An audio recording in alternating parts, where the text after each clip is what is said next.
विज्ञान का अंधकार युग पर बात करते हैं। विज्ञान का अंधकार युग में सबसे पहले वैज्ञानिक कौन है? ऑटो ब्रनफेल्स। ओटो ब्रनफेल्स हैं 1489 से 1534 ऐसे 1489 से 1534 एडी। क्या है? एडी। क्या नाम है इनका? ओटो ब्रनफेल्स। ठीक है, ओटो ब्रनफेल्स। देखिए ऐसा है, इस पर ध्यान दो क्योंकि प्रोनाउंसिएशन सबसे महत्वपूर्ण होता है। प्रोनाउंसिएशन से ही चीजें याद होती हैं, ये ध्यान में रखना। अगर प्रोनाउंसिएशन किसी चीज का नहीं करना आता है तो मतलब दिमाग भी नहीं चलेगा, वो याद नहीं होगा। कोई साइंटिस्ट है, उसका नाम, और मोस्टली क्या है, हमारे साइंटिस्ट मोस्टली सब फॉरेनर है। चूंकि हमारे यहाँ विज्ञान का उतना ज्यादा कोई किसी की भागीदारी नहीं रही, तो मोस्टली साइंटिस्ट फॉरेनर है और वो बहुत अटपटे नाम है और उनके नाम जैसे तैसे हम लोग लिख करके और याद करते हैं, तो प्रोनाउंसिएशन डिफरेंट भी हो सकता है, डिफरेंट पुस्तक में डिफरेंट भी हो सकता है, तो इतनी ज्यादा ताज्जुब वाली बात नहीं है। ठीक है, तो लेकिन उसका मकसद होता है हमें उसका नाम कैसे भी दिमाग में याद करना। तो ये तुम्हारे, चूंकि तुम्हारी ये पूरी लिस्ट दी है इसमें किताब में, और पूरे महत्वपूर्ण नहीं है, इसमें कुछ ही बहुत ज्यादा महत्वपूर्ण है।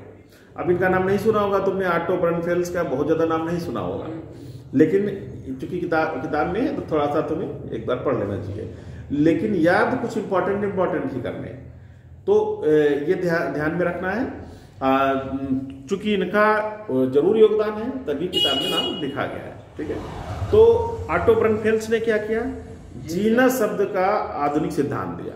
ठीक है, इसका जीनस तो जानते हो, जीनस शब्द का आधुनिक सिद्धांत दिया ऑटो ब्रनफेल्स ने।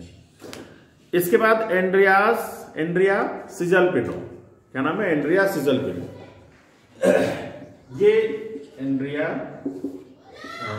सिजलपिनो। तो एंड्रिया सिजलपिनो, इनका समय रहा 1514 से 1564। 1514 से, हाँ एक मिनट, 1514 से 1564। ठीक है, 1564। अब देखो ना, प्राचीन युग 100 BC AD से, और फिर काम यहाँ शुरू हो रहा है 1400 AD में, तो 1500 साल किसी वैज्ञानिक का नाम नहीं है। सर जी, तो यहाँ पे सर एंड्रियास बेसालियस होगा सर। अच्छा, हाँ एंड्रियास बेसालियस। ठीक, एंड्रियास बेसालियस कर लो पहले। ठीक है, सिजलपिनो बाद में कर लेना। एंड्रियास बेसालियस, वो ऊपर नीचे भी कर सकते हो, एंड्रियास बेसालियस। ठीक है, हाँ ध्यान दिया करो, कम से कम उसका जो कंटिन्यूटी बनी रहे। ठीक है, तो एंड्रियास बेसालियस ने 1514 से 1564 में किया। इन्होंने जंतुओं का प्रथम बार विच्छेदन तथा मनुष्य की संरचना का अध्ययन किया। तो प्रथम बार विच्छेदन किया जंतुओं का, जैसे तुम उसका विच्छेदन करते हो, पहले हम लोगों को मेढक का विच्छेदन करवाया जाता था, उसका काटते थे, विच्छेदन भी करते थे। विच्छेदन मतलब होता है कि चीर फाड़ करके अंतरांगों का अध्ययन करना। हाँ, क्या कहना चाहते हैं सर जी? मतलब उसका ऑपरेशन करके फिर से उसके पार्ट को जोड़ना ना? हाँ, नहीं आप फिर से नहीं, विच्छेदन मतलब होता है अध्ययन की दृष्टि से किया जाता है, चीर फाड़ करके कौन अंग शरीर में कहाँ है उसको देखना। ठीक है, विच्छेदन का मतलब नहीं था कि दोबारा उसको सील करके और करना। ठीक है, तो ये कौन है? एंड्रियास बेसालियस। फिर तुम्हारा एंड्रिया सिजलपिनो, तो ये 1519 से 1603 में हुए। ठीक है, 1519 से 1603 में। ये क्या नाम है? एंड्रिया सिजलपिनो।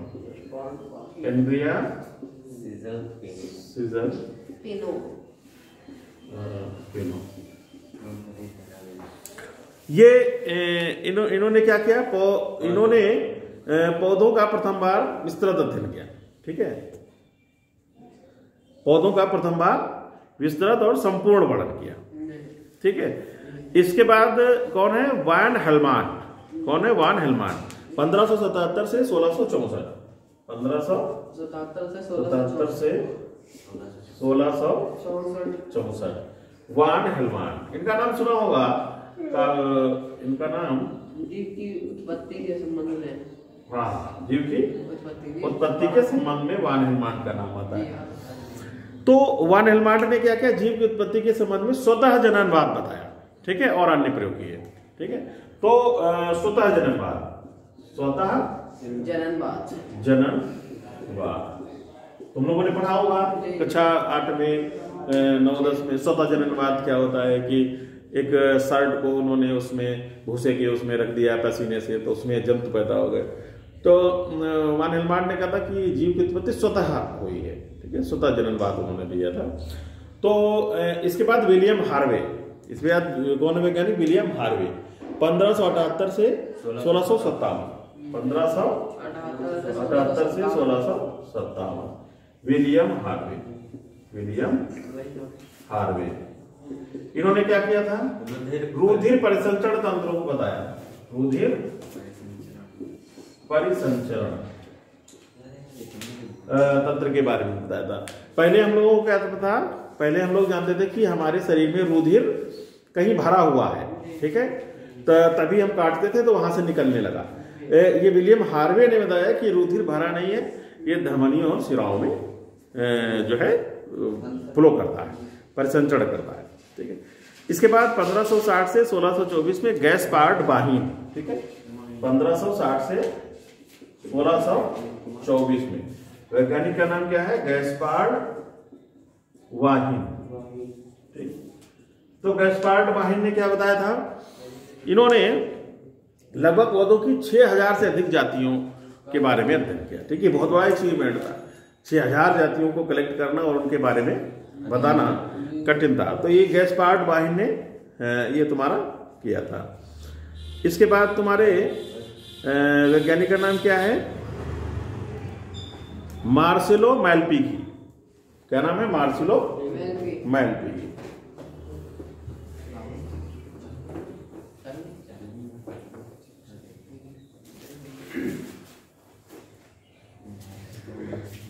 सोलह सौ 1628 से 1694। 1628 से 1694। इनका नाम है मार्सेलो मैलपीगी। मार्सेलो मैलपीगी। मार्सेलो मैलपीगी ने क्या किया? पौधों तथा जंतुओं की शारीरिकी का अध्ययन किया, ठीक है, शारीरिकी एनाटॉमी। मैलपीगियन ट्यूबुल्स पढ़े हो नहीं? उसमें काकरोच में मैलपीगियन ट्यूबुल्स का काम होता है, उत्सर्जन का काम होता है, ठीक है। तो वैज्ञानिक हैं मार्सेलो मैलपीगी। इन्होंने पौधों जंतुओं की शारीरिकी का अध्ययन किया, ठीक है, पौधों और जंतु की शारीरिकी, ठीक है, शारीरिकी। इसके बाद तुम्हारे एंटॉन वैन ल्यूवेनहाग 1632 से 1723 में। 1632 से 1723 में एंटॉन वान ल्यूवेनहाग। एंटॉन वान ल्यूवेनहाग। एक्चुअली प्रोनाउंसिएशन ही करना है, क्योंकि यही गड़बड़ होगा। यहाँ पर बैठे हो क्लास में तो प्रोनाउंसिएशन ही सीखो। हमारी एक बिहेवियर पर ध्यान रखो और बिहेवियर से कुछ अचीव करने का प्रयास करो, ठीक है। प्रोनाउंसिएशन ही समझ लोगे तो सब तुम्हारा मेहनत सफल हो जाएगी। तो एंटॉन वान ल्यूवेनहाग ने क्या किया? इन्होंने जीवाणुओं की खोज की और अनेक सूक्ष्म जीवों का अध्ययन किया और उसका विवरण भी दिया, ठीक है। तो पहले ये नहीं जानते थे ना कि जीवाणु कि हम लोग नहीं जानते थे कि सूक्ष्म जीव भी होते हैं या जीवाणु होते हैं। तो एंटॉन वान ल्यूवेनहाग ने ही बताया कि जीवाणु भी होते हैं, बहुत सूक्ष्म जीव होते हैं, ठीक है। तो इसके बाद तुम्हारा अगले हैं रॉबर्ट हुक 1635 से 1703, ठीक है। ये जीवाणु की खोज की, जीवाणु की खोज। फिर 1600 रॉबर्ट हुक 1635 से 1703। 1635 से 1703 वैज्ञानिक है रॉबर्ट हुक, ठीक है, रॉबर्ट हुक। इनके बारे में तो जानते ही हो। जी। इन्होंने कोशिका की खोज की, कोशिका को सबसे पहले देखा, ठीक है। और इसको क्या नाम दिया? सेल नाम दिया, ठीक है। सेल शब्द इन्होंने ही प्रतिपादित किया और कार्क की काट में इसका अध्ययन इन्होंने किया। अर्थात कैरलस लीनियस 1707 से 1778, 1707 से 1778।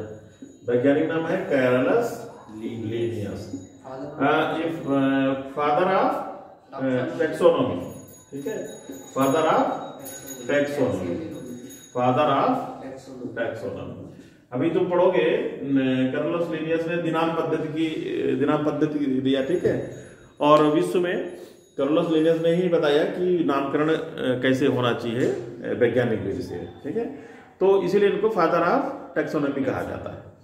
और आगे पढ़ोगे, इसके बाद तुम्हारा स्टेफन हेलेस, इन्होंने स्टेफन हेलेस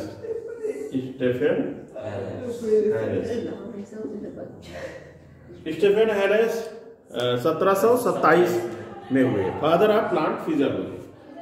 1727 में फादर ऑफ प्लांट फिजियोलॉजी, ठीक है। फिजियोलॉजी के पिता, ठीक है, फादर ऑफ प्लांट फिजियोलॉजी। इसके बाद स्टेफन हेलेस ने क्या किया? प्रकाश संश्लेषण में पत्तियों तथा सूर्य के महत्व को प्रकट किया। देखो पहले क्या जानते थे कि पौधे जो भोजन है अपना जमीन से प्राप्त करते हैं, जमीन से खींचते हैं। जैसे जो ऊपर आम लग जाते हैं, सेब लग जाते हैं, तो लोग मानते थे कि धरती से ये सब निकलता है। लेकिन बाद में स्टेफन हेलेस ने बताया कि नहीं, ये सूर्य के कारण, प्रकाश संश्लेषण के कारण ये भोजन बनता है, ठीक है। तो इसीलिए इनको फादर ऑफ फिजियोलॉजी कहा जाने लगा स्टेफन हेलेस। कार्टी है वैज्ञानिक, क्या नाम है? कार्टी। इन्होंने जीव द्रव्य को खोजा, ठीक है। किस सन में? तुम्हारा 1727 से 1772, ठीक है। 1727 से 1772 वैज्ञानिक कार्टी, ठीक।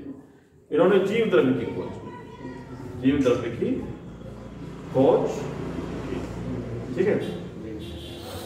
इसके बाद तुम्हारा वैज्ञानिक जॉन बैप्टिस्ट डी लेमार्क, ठीक है। John Baptiste de Lamarck. हमने अभी तुमको बताया था कि लेमार्क ने ही बायोलॉजी शब्द भी बताया, ठीक है। तो लेमार्क ने क्या किया? पूरा नाम है इनका जीन बैप्टिस्ट डी लेमार्क। तो इन्होंने कार्बनिक विकास के सिद्धांत का प्रतिपादन किया और अर्जित लक्षणों का सिद्धांत दिया। बायोलॉजी शब्द और फॉसिल शब्द ये इन्होंने ही सबसे पहले प्रयोग किया। और कोशिका में केंद्रक की स्थिति भी इन्होंने लेमार्क ने ही बताई। तो लेमार्क बहुत ज्यादा काम किया इन्होंने, वैज्ञानिक लेमार्क 1744 से 1829, ठीक है। 1744 से 1829 में, ठीक है। ये लेमार्क नाम शार्ट में लिख लो, ठीक है, लेमार्क। और पूरा किताब से याद कर लेना। ये तुम्हारा बायोलॉजी शब्द दिया और फॉसिल शब्द दिया, ठीक है। बायोलॉजी और फॉसिल शब्द।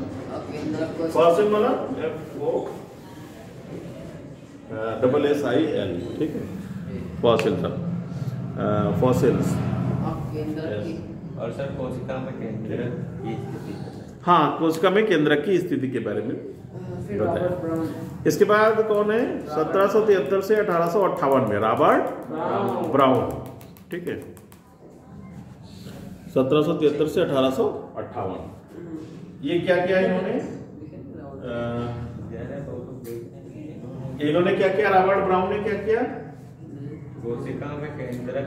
रॉबर्ट ब्राउन ने कोशिका में केंद्रक की खोज की, ठीक है। रॉबर्ट ब्राउन ने कोशिका में केंद्र की स्थिति बताई या खोज की, बात देखी थी, ठीक है। केंद्र की इन्होंने खोज की कोशिका। इसके बाद कौन है? मैथियास स्लेडन और स्वान एक साथ नाम लिए जाते हैं। तो स्लेडन और स्वान ने क्या किया था? कोशिका सिद्धांत बताया था। कोशिका सिद्धांत क्या होता है? तुम लोगों ने पढ़ा है ना, कोशिका सिद्धांत। तो थियोडर मैथियास स्लेडन और थियोडर स्वान, ठीक है। Matthias Schleiden, Matthias Schleiden, Theodor Schwann, Theodor स्वान।